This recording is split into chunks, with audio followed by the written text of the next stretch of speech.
In today's society, more and more opinions about the correct way of parenting continue to flood stores, often overwhelming new parents. So our creative parenting expert, Nikki says she has dumbed it right down, and she's got a, I think, surefire formula to help our children grow, develop fit bodies, fit minds, and full hearts, the 3 Fs, we're going to call them.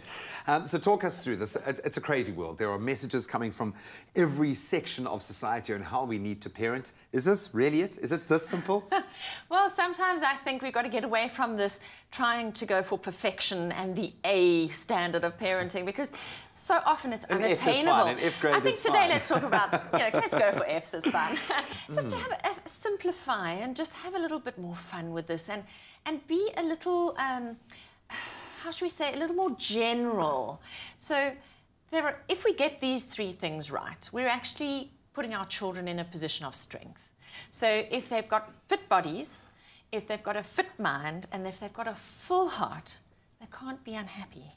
And they should be healthy, and they should be wealthy up here. These are incredible pillars to build and grow around. I absolutely loved it. Let's start with often what can be the most difficult, building a fit body. It's not just as simple as getting your child out there and being active, but you want them to embrace it themselves and enjoy being fit in that process. That's right. And Graham, today there's a lot of sedentary behavior. We sit a lot more because of technology, and sitting is now called the new smoking. Wow. And it doesn't just apply to adults anymore, it applies to our children too.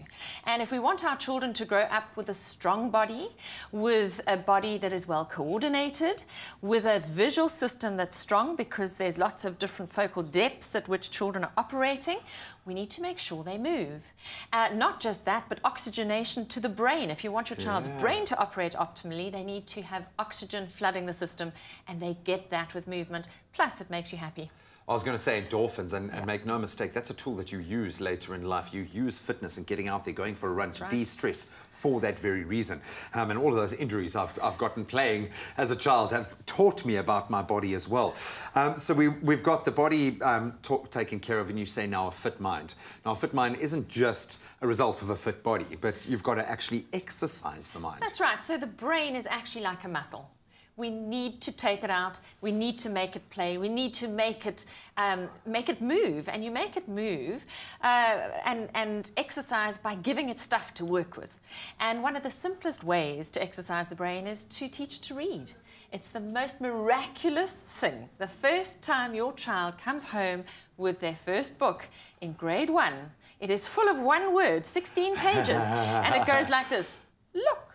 Look, look, and your child is so proud, and you are so unbelievably like popping out of your chest proud, and they're reading. It's a miracle, and it is a miracle. It just shows the brilliance of the human brain, that we can take these abstract things and turn them into this language. So make sure you are a good role model for reading. Make sure you have books around the house. Make sure you actually take children to bookstores to develop this love of It's also books the imagination and that gets grown when they don't get to see it straight off the bat and get that instant gratification where the mind's eye gets to stretch and expand because of what you're reading. Therein lies the exercise and the work. Because when children read, they have to connect the dots themselves. When they're watching on a screen, somebody else is giving them that imagery, and then they don't have to create it for themselves. And it is the most incredible thing to be able to use the theatre of the mind. Oh, I love that. Certainly in our industry as well, worth noting. Now, I think you mentioned the term role model there. When it comes to emotions and questions of the heart, that's when you've got to set an example. You can tell someone to love, tell someone how to be, but you've got to learn from experience, surely the most when it comes to our heart. That's right. So there's a couple of things here for me. I think children need to see us experiencing joy. And I think there's a distinct lack of joy in the world today. And so teaching children to experience joy in what they do, and very importantly, to experience a sense of satisfaction, of a full emotional cup. Feeling satisfied because I put in effort and I got a return.